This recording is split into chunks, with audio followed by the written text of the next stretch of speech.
Hi again, everybody. Welcome to Part B, the lecture for this first segment on data classification. So I'm just going to do it a little different this time. I'm going to leave the notes panel open so you can read this. I'm kind of going through this in a way where I'm trying to introduce the subject, but I included a lot more information in the slides, and I don't want to read them, but I think the information is important. I think you probably get more out of it if you just read it yourself, and I'm not trying to be lazy. I will talk through it in a way that's narrative and normal, and then you can glean all the actual kind of nuts and bolts off the slides and from the notes. So go ahead and pause it, or do whatever you need to do, or skip it if you don't care. At this point, you should all have a lot of experience classifying data. What I'm talking about is in ArcGIS. This is a slope layer here. It comes in automatically classified into 9 classes with a Jenks natural break classification. I can go in here though, and hopefully you know that there are all these different classification types.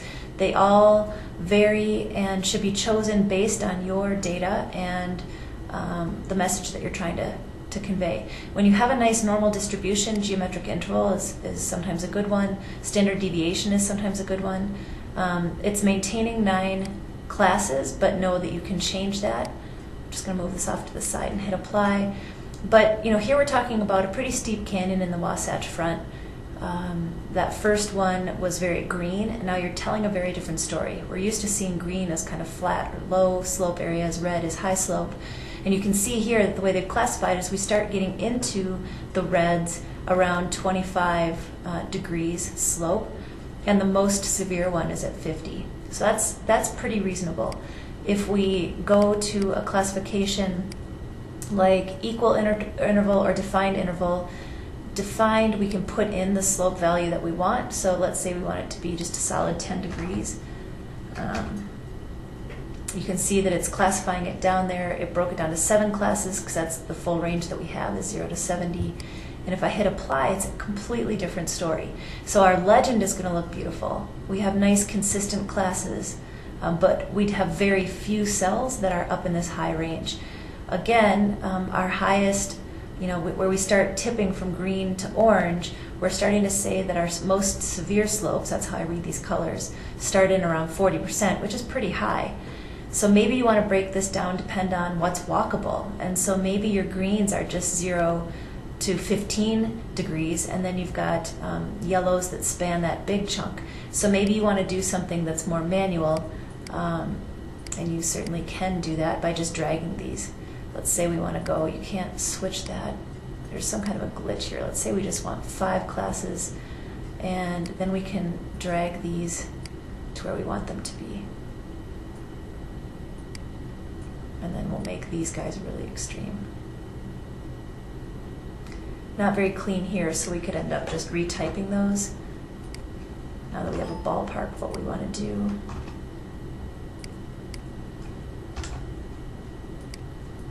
We could make that 45 for consistency, and we'll just leave the max. Let's apply that and see how it looks. Whoa, completely different. But maybe this makes more sense to us. These are really our low, flat things. Here's moderate slope, 15 to 30. Yeah, that's right in the middle. This is where I'd start considering them to be getting pretty steep. So you have to own this, and that's why we're going to talk about classification a little bit. Let me get this out of the way. All right, so that's the little introduction. That's what we're talking about in ArcMap.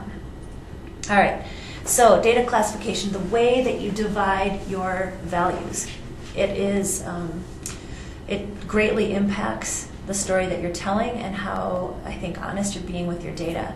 The number of classes, remember that it's really hard for people to see too many classes. The more classes, the smoother of a look. So if you've got a graduated color ramp, you're going to have, if you've got 20 classes, you're going to have a nice smooth graduation. It's going to be harder for your viewer to actually pull information from the map and try and get a read for what's being conveyed. So you really need to kind of balance that. Methods. So we have constant intervals where we can do standard deviation or equal interval or defined interval. And then variable intervals, these aren't actually, it's kind of wrong. Defined are a defined step, so it actually goes up here. Quantiles, natural breaks, and geometric, and we're going to talk about all those right now. So equal interval and defined interval are constant classes. If you tell ArcGIS to set it for equal interval, it's going to take your full range and break them up, depending on how many classes you want. So you tell it, you want 3 classes or 10 classes, it's going to take your full range of data and break them into equal chunks. It's a nice way to get something clean in your legend, but it does set up, what you can see with the histogram, the distribution of data, it really does set up sort of an uneven display. So you have to be careful with that one. Defined interval is the exact same way. Defined gives you it's the easiest way to control your legend. So you say, I want my interval sizes to be X units. I did that with the elevation stuff. I said, let's go ahead and make them 10 degree. I did that first, not on this one. 10 degree classes. So it sets up something very nice over here, but maybe doesn't represent your data fully. But that's what defined interval does. Okay. Oh yeah, so just, you can read here, there's just a little bit more information about that that I'm not going to read to you. Same with defined interval. So standard deviation works really well if you've got a normal distribution in your data. You want to be careful when you're displaying with standard deviation. Remember that you've got kind of hovering around. This is hovering around 0, and then we've got negative and then positive values. You want to make sure you're using kind of a tri-toned color ramp, or what I would call, I've forgotten what I would call it. One color to represent negatives, one color to represent positives, with a neutral color in between. So you don't want this to be like a light to dark color ramp. It just doesn't make any sense. So make sure you're being wise with your color ramp choices for stuff like this. Here's a little bit more information. Natural breaks is the default. This is a perfect explanation of what it is. If your histogram has these natural breaks, the algorithm divides up your classes based on these. So it's the default because it makes a lot of sense for a lot of data.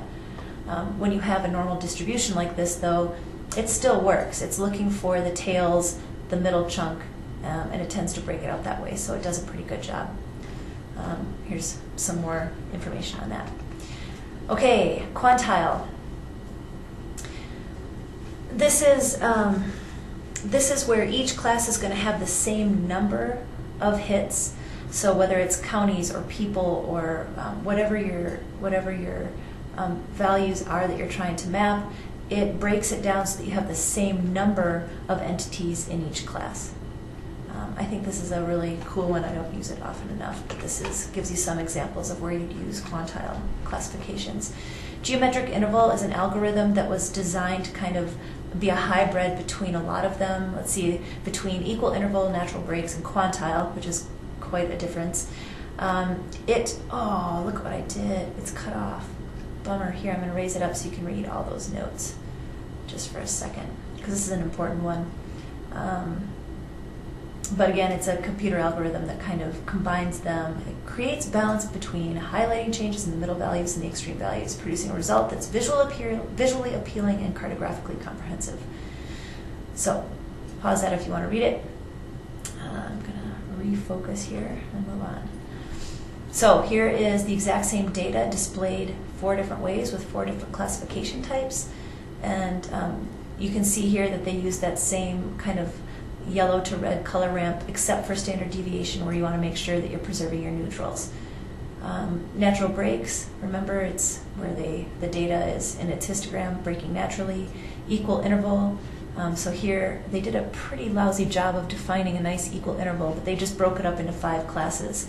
And then quantile have the same number, so there should be the same number of yellows, the same number of oranges, the same number of darker oranges. So just a very different view, but you can see if you're trying to tell a story, how different you can get that story to look. Here it looks like there are a lot of mobile homes, right, in this region of the world. Here it looks like there are hardly any. I'm assuming it's per capita, but quite a story that you can tell. It's probably a good thing actually to include on your map in the metadata the classification method that you chose. I think if you want to have full transparency with your audience, that would be the way to go. Okay, so here's an example of, it's the exact same data, but we're just doing different numbers of classes. So here we've got 3 classes, 4 classes, and 6 classes, and how different a story you're telling there. Here you're simplifying things down to where this is all considered, the heaviest, densest, whatever that highest class is, assuming this is the highest. Here you're saying you've just got a couple that are at the highest. So I mean, it really does impact, I think, the story that you're telling. And here is the same number of classes, but now we're talking about different breaking styles, different classification styles. So again, equal interval, just trying to set so that your legend has nice clean breaks in it. Geometric interval is that algorithm, the hybrid, and natural breaks, where the histogram is naturally breaking. So I think it's worth messing around with it a little bit. So again, classifying in ArcGIS comes back down to going into the properties and the symbology, going to a classified method, and then playing around in here. And it's both a matter of choosing your style and then the number of classes. It can make a really large difference if you break things down into a lot of different classes. You're going to get a smoother look, but it's much harder for anyone to differentiate between colors like this. They all pretty much look the same. Okay, so that's it. I know that's quick and dirty, but that's what we're all about here. We've done this before, just making sure that everybody's on the same page and has the same information. And that's it. Questions, let me know. Thanks.